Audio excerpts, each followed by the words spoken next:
दी उसको भी दुरुस्त किया जाए पंचायती राज विभाग के द्वारा। हमारे माननीय मंत्री कैबिनेट मंत्री श्री ए.पी. शर्मा जी के द्वारा अपने इस घोसी लोकसभा के जितने नगर हैं उसमें कहीं न कहीं विकास कार्य किए जा रहे हैं और वो दिख भी रहा है। पहले तो कुछ दिखता नहीं था, लेकिन भारतीय जनता पार्टी की सरकार में दिख भी रहा है। हम लोग भी प्रयासरत हैं कि जिस प्रकार से गाँव में अभी विगत दिनों तमाम तरह की घटनाएं आप सबके भी संज्ञान में आई, हमारे भी संज्ञान में आई कि जब 24 घंटे बिजली का संकल्प हमारी सरकार ने दिया हुआ है, उसको 17 घंटा, 18 घंटा, 20 घंटा, 21 घंटा तक ले जाते स्थिति थोड़ी सी ऐसी बन जा रही थी कि जो जर्जर तार जहां नहीं बदले गए हैं, ऐसे तार कहीं न कहीं विद्युत प्रवाह लगातार होने के नाते हीट होकर के वो टूटे गिर जा रहे हैं और उससे तमाम तरह की आगजनी भी हो रही है, तमाम तरह के एक्सीडेंट भी हो रहे हैं। तो हम सबका प्रयास दूसरा रहेगा,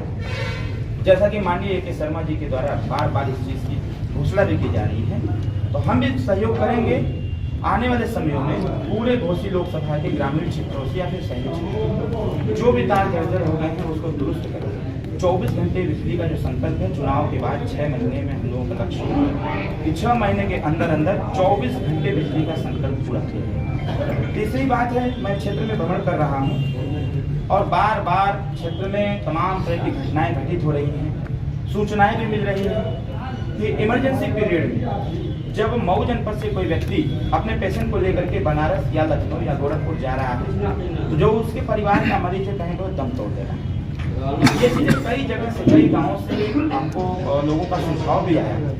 कि क्यों न मऊ में एक मिनी पीजीआई या फिर पीजीआई को स्थापित किया जाए। मेरा तो लक्ष्य है कि पीजीआई को स्थापित किया जाए मऊ में, क्योंकि ये सिर्फ मऊ को ही नहीं देखेगा, कहीं ना कहीं मऊ से सटे हुए बलिया है, बिहार है, गाजीपुर है, देवरिया का सटा हुआ एरिया है, अपने आगे बढ़े पीजीआई है। इधर हम बिहार के भी कुछ जनपदों को हम टारगेट में रखे हुए हैं कि जो इस रास्ते से होकर के लखनऊ जाते हैं और मऊ आते आते उनका मरीज दम तोड़ देता है, बलिया के लोग चलते हैं तभी मरीज दम तोड़ देता है। तो हमारा प्रयास रहेगा कि यहाँ पर पीजीआई को स्थापित किया जाए, जिससे स्वास्थ्य संबंधी जो सेवाएं हैं उसको सुदृढ़ किया जाए। चौथी चीज़ हमारी जो प्लान में है, लगभग 2.5 साल से हम लोग पत्राचार के माध्यम से माननीय प्रधानमंत्री जी से, क्योंकि हमारे पार्टी के एजेंडे में भी है कि समान शिक्षा का व्यवहार इस प्रदेश और देश में लागू है, उसी के अनुसार हम लोगों ने लगातार पत्राचार के माध्यम से और कईयों बार माननीय ओम प्रकाश राजभर जी के द्वारा माननीय मुख्यमंत्री योगी आदित्यनाथ जी से इस चीज़ की मांग भी की गई कि अमीर और गरीब के बेटे जो शिक्षा में दोहरी व्यवस्था है उसको एकरूपता देनी चाहिए। माननीय प्रधानमंत्री जी से जब हमारी मुलाकात हुई, माननीय गृहमंत्री जी से तो आग्रह मैंने किया, बकायदे पत्राचार हुआ और पत्राचार के बाद माननीय मुख्यमंत्री जी, माननीय प्रधानमंत्री जी ने सहमति देते हुए जो 18वें मंडल पर अटल आवासीय विद्यालय का निर्माण कराने का जो श्रम विभाग के माध्यम से हो रहा है, कहीं न कहीं हमारा प्रयास रहेगा कि हमारे मऊ जनपद में अटल आवासीय विद्यालय का निर्माण हो और उसको हम यहाँ लाएंगे ताकि इस क्षेत्र के जो मजदूर गरीब तबके के बच्चे हैं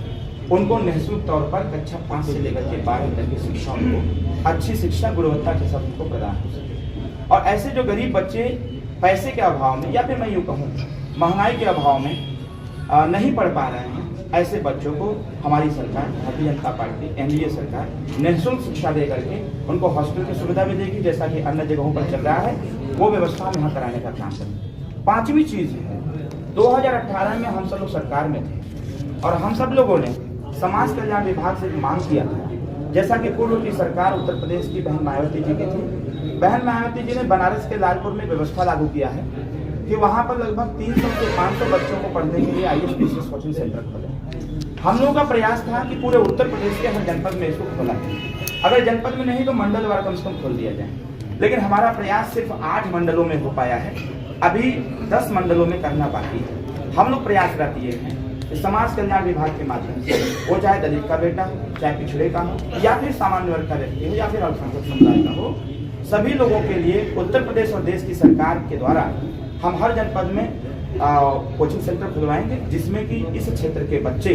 जो इलाहाबाद जाते हैं, दिल्ली जाते हैं, बेंगलोर जाकर के तैयारी करते हैं, लखनऊ जाकर तैयारी करते हैं,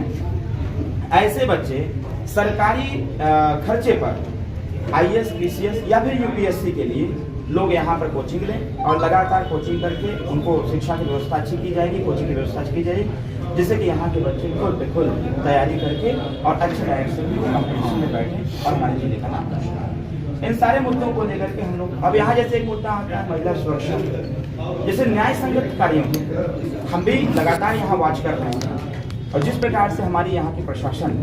निरंतर जनता के प्रति जवाबदेही दे रही है, जनता की जो समस्याएं हैं इमीडिएट विद इन 1 डेज उस समस्या का समाधान भी करने का प्रयास कर रही है। वो कोई भी डिपार्टमेंट हो, अगर डिपार्टमेंटल सूचना मिल रही है तो हमारे प्रशासनिक अधिकारी और कर्मचारी पूरी तन्मयता के साथ, जैसा कि डायरेक्शन भी है, पहले से डायरेक्शन है, जीरो टॉलरेंस की नीति, तमाम तरह के कार्य हैं, इन सारी चीज़ों को लेकर के हमारे यहाँ के शासन और प्रशासन जनता के प्रति जवाबदेही भी दे रही है। हमारा एक आग्रह भी रहेगा कि जिस प्रकार से हम लोग लगभग 7 साल में लगातार लगभग 18.5 करोड़ रुपया दे करके जो गरीब हैं, असहाय हैं, अपने परिवार के या खुद का इलाज नहीं करा पाते हैं, ऐसे लोगों के लिए हम लोगों ने भी जब हम लोगों को जानकारी हुई तो उत्तर प्रदेश सरकार के विवेकाधीन कोष से एज एक जनप्रतिनिधि के तौर पर हमारे नेता माननीय ओम प्रकाश राजभर ने बहुत सारे लोगों का इलाज कराया और सिर्फ इलाज ही नहीं कराया, अपनी व्यवस्था दे करके भी अगर सरकारी धन से संपूर्ण इलाज नहीं हो पाया तो अपनी व्यवस्था दे करके हम लोगों ने उस गरीब का इलाज भी करवाया और इलाज के साथ साथ अगर उसको लखनऊ एडमिट कराया हूँ बाकायदे साधन संसाधन दे करके उसको घर तक छोड़ने का भी बंदोबस्त हम लोगों ने बनाया। इसके साथ साथ अभी हमारी सरकार ने जिस प्रकार से आयुष्मान कार्ड की बात कही है, 70 साल की अवस्था पूरा किए हुए व्यक्ति को आयुष्मान कार्ड दिया जाएगा और उनको 5 लाख रुपए तक का इलाज निःशुल्क दिया जाएगा। तमाम तरह के जो आयुष्मान कार्ड अभी पिछले दफे से बनना चालू हुआ और एक जो छोटी सी विसंगति इसमें है जिसको हम लोगों ने माननीय मुख्यमंत्री जी को भी अवगत करा रखा है कि जिस प्रकार से 6 परिवार पर ही आयुष्मान कार्ड बनने का जो प्रावधान है कहीं न कहीं अधिकारियों का प्लान रहा है, लेकिन इस पे हम लोगों ने माननीय मुख्यमंत्री जी से भी बातचीत किया है और सेंट्रल गवर्नमेंट में भी हम लोगों ने इसकी चर्चा किया है, गृह मंत्री जी से माननीय राष्ट्रपति से चर्चा किया हुआ है। चुनाव के बाद स्थिति ये हम लाएंगे कि जिस प्रकार से परिवार कल्याण भारत सरकार के द्वारा और परिवार नियोजन विभाग भारत सरकार के द्वारा एक योजना चलाई जाती है, छोटा परिवार सुखी परिवार, हर स्वास्थ्य केंद्र पर दीवारों पर लिखा गया है हम दो हमारे दो। तो जब सरकार का संकल्प है हम दो हमारे दो, तो फिर आयुष्मान कार्ड कहीं न कहीं जो 6 यूनिट का बाधक है ये ब्रेक होना चाहिए और ब्रेक किया भी जाएगा। और जो भी व्यक्ति परिवार में है वो चाहे 1 हो, 2 हो, 3 हो, 4 हो, 10 हो, सभी लोगों का आयुष्मान कार्ड बने जिससे कि उनको सरकारी सुविधाओं का लाभ हो, स्वास्थ्य संबंधी सेवाएं उनको सुदृढ़ तरीके से प्राप्त हो और प्राप्त हो जब उनको होगा तभी वो अपना इलाज भी करा पाएंगे और अच्छी प्रकार से ठीक ठाक करेंगे। इसके साथ साथ जो हमारे युवा साथी बार बार विपक्ष आरोप लगा रहा है बेरोजगारी का। स्वाभाविक तौर पर शिक्षा का स्तर बढ़ रहा है, शिक्षा के लिए जिस प्रकार से हमारी सरकार बच्चियों की शिक्षा के लिए कक्षा 1 से लेकर एमए तक की व्यवस्था बना रखी है। अभी हमारी सरकार ने, केंद्र सरकार ने 33% आरक्षण की बात जो महिलाओं के लिए किया है,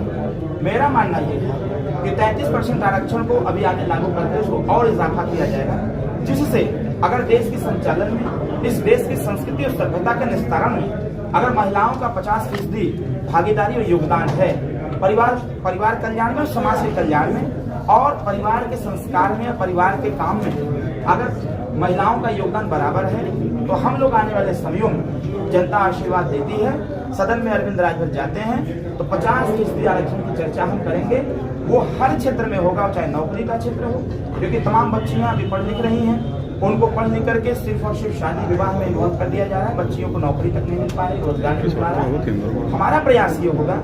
कि हम सदन में जाकर के इस पे भी सरकार का ध्यान आकृष्ट करने का प्रयास करेंगे कि जिससे कि बच्चियां जो पढ़ लिख करके होनहार हो रही हैं उनको हर क्षेत्र में भागीदारी सुनिश्चित हो 50% की। जो हमारे युवा साथी अभी पूर्वांचल एक्सप्रेसवे आया हुआ है, पूर्वांचल एक्सप्रेसवे को लेकर के तानातनी हुई है, समाजवादी कहती है हमारा प्रपोजल था और भारतीय जनता पार्टी ने उस प्रपोजल को आगे किया। मेरा मानना यह है कि कोई भी सरकार जब भी कोई आधारशिला रखती है, सरकार फिर आवे या ना आवे, लेकिन नेक्स्ट सरकार जो आती है वो उसको मूर्त रूप में लेते हुए कार्य रूप प्रदान करते हुए उस कार्य को कराने का भी काम करती है। पूर्वांचल एक्सप्रेसवे के अगल बगल में तमाम ऐसे जमीन एक्वायर किए जा रहे हैं। जब मैं विभाग का मिनिस्टर था उत्तर प्रदेश में 2018 में, लघु उद्योग विभाग मेरे पास था, मैंने एक प्रपोजल बनाया हुआ था खास करके अपने पूर्वांचल के लिए, क्योंकि हमारे मांग में है पूर्वांचल राज्य। हम बार बार पूर्वांचल राज्य की मांग करते रहते हैं। इसके पीछे यही कारण है कि उत्तर प्रदेश पूर्वांचल के नौजवान, वो चाहे किसी भी जनपद के, वो पंजाब जाकर के, गुजरात जाकर के, महाराष्ट्र जाकर के, तमाम जगह, कोलकाता जाकर के वहाँ के फैक्ट्रियाँ चला करके अपने परिवार का पालन पोषण कर सकते हैं। तो क्यों ना हमारी सरकार का ध्यान आकृष्ट हो पूर्वांचल की तरफ। देश और प्रदेश की सरकार लपट करके पूर्वांचल में छोटे छोटे कल कारखाने, उद्योग धंधे खोलें और यहाँ के बच्चों को यही रोजगार दें, ताकि वो बच्चा अपने परिवार के साथ रह करके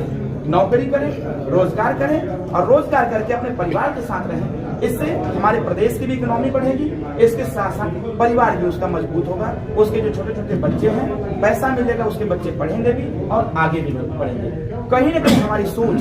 सरकार की योजनाओं को पूर्वांचल में लाने के साथ साथ पूर्वांचल के युवाओं को रोजगार देने का भी है और रोजगार के साथ साथ उसकी सामाजिक, शैक्षणिक, राजनीतिक और आर्थिक दृष्टि से उसको मजबूती देने का भी मेरी प्लान में ये लिखा हुआ है। इसके साथ साथ छोटे बच्चे हैं, जो नौनिहाल बच्चे हैं, छोटे छोटे जो गांव में रह रहे हैं, सरकारी विद्यालय का कायाकल्प करने की आवश्यकता है। अभी मैं आ रहा था, आते समय मैंने देखा कि जिस प्रकार से समाजवादी पार्टी की सरकार ने मिड डे मील की व्यवस्था चालू की है, हमको तो लगता है कि ऐसी व्यवस्था को बंद कर देना चाहिए। अभी मैं आते समय देखा कि एक सरकारी विद्यालय में जिस प्रकार से बच्चे थाली लेकर के एक सरकारी मशीन पर ही उस थाली को मिट्टी लगा करके उसको धोने का काम कर रहा हो, कहीं न कहीं ये युग विज्ञान और प्रौद्योगिकी का है, कहीं न कहीं ये समय विज्ञान, प्रौद्योगिकी, साइंस और टेक्नोलॉजी का है। तो उस सरकारी विद्यालय में मिड डे मील की व्यवस्था को थोड़ा सा सही करने की आवश्यकता है, मैन पावर को बढ़ाने की आवश्यकता है और सरकारी विद्यालय का कायाकल्प करते हुए वहाँ पर कंप्यूटर एजुकेशन सेंटर बनाने की आवश्यकता है, जिससे छोटे छोटे बच्चे उससे अट्रैक्ट हों और कंप्यूटर का ज्ञान लें। क्योंकि जब तक देश की शिक्षा प्रणाली में, प्रदेश की शिक्षा प्रणाली में तकनीकी शिक्षा नहीं आएगी, तब तक शिक्षा का स्तर बढ़ने वाला नहीं। मुझे याद है जब हम समाजवादी गठबंधन में थे तो माननीय अखिलेश यादव जी हमसे एक बात कह करके बहुत मगन हो गए, बहुत खुश हो गए। उन्होंने हमसे कहा कि मैंने एक व्यवस्था ऐसा किया था कि जो गांव के बच्चे हैं सरकारी विद्यालय, उसमें मिड डे मील की व्यवस्था कर दी। हमने कहा ये व्यवस्था की टोटल व्यवस्था में तब्दील हो गई और इसको नहीं करना चाहिए था। जितना पैसा आपने मिड डे मील में लगाया, उतना पैसा अगर सरकारी विद्यालय का कायाकल्प करते हुए दिल्ली के तर्ज पर अगर यहाँ के विद्यालय हुए होते तो आज मिड डे मील देने की आवश्यकता नहीं पड़ती। छोटे बच्चे होनहार होते, कंप्यूटर एजुकेशन उनको प्राप्त होता और कहीं न कहीं आगे बढ़ने का काम भी करते और उनका IQ लेवल भी तेज होता। मेरा मानना ये है कि इन सारे जितनी भी चर्चाएं हमने आपसे की, इन सारी चर्चाओं को समाज के बीच में ले जाने की आवश्यकता है और ले जा करके जब तक समाज सही दिशा में, जनता सही दिशा में नहीं जाएगी, तब तक वो चाहे परिवार हो, चाहे गाँव हो, चाहे क्षेत्र हो या फिर जिला हो, वो आगे नहीं बढ़ पाएगा। हमारा प्रयास ये है कि एक घड़ी का प्रचार आता था कि पहले इस्तेमाल करें फिर विश्वास करें, और एक निर्मा मशीन पाउडर का एक और प्रचार आता था कि आओ मिलकर के बनाएंगे, ये संकल्प है। तो निर्मा पाउडर कौन है, घड़ी कौन है? जो भारतीय जनता पार्टी से टैली नहीं करते, आज आप एनडीए में ऐसे जातीय जनगणना की बात कर रहे हैं, बहुत सारे यार एनडीए में शामिल होने के बाद छोड़ देंगे या वो जारी रहेंगे? देखिए, जैसा कि आपने बताया, सामाजिक न्याय समिति की रिपोर्ट को लेकर निरंतर हम सब लोग प्रयास हैं और हमारी सरकार ने कहीं न कहीं सामाजिक न्याय समिति की रिपोर्ट पर जब प्रेशर बनाया गया, माननीय मोदी जी सरकार, उन्होंने सदन चलने के पहले उन्होंने कहा था आने वाले समयों में हम लोग इस चीज को लागू भी करेंगे। और जो राघवेंद्र सिंह जी के नेतृत्व में सामाजिक न्याय समिति की रिपोर्ट तैयार हुई, श्रीमान राजनाथ सिंह जी के समय में जो रिपोर्ट तैयार हुई है, उस रिपोर्ट को हम लोग लागू करने का भी काम करेंगे। रही बात जातिगत जनगणना है, देखिए संवैधानिक दृष्टिकोण से जातिगत जनगणना इसलिए अति आवश्यक भी है, इससे हमारी सरकार भाग नहीं रही है। हम लोग टेबल टॉक करते हैं, पता है हमारी सरकार ये जातिगत जनगणना भी कराएगी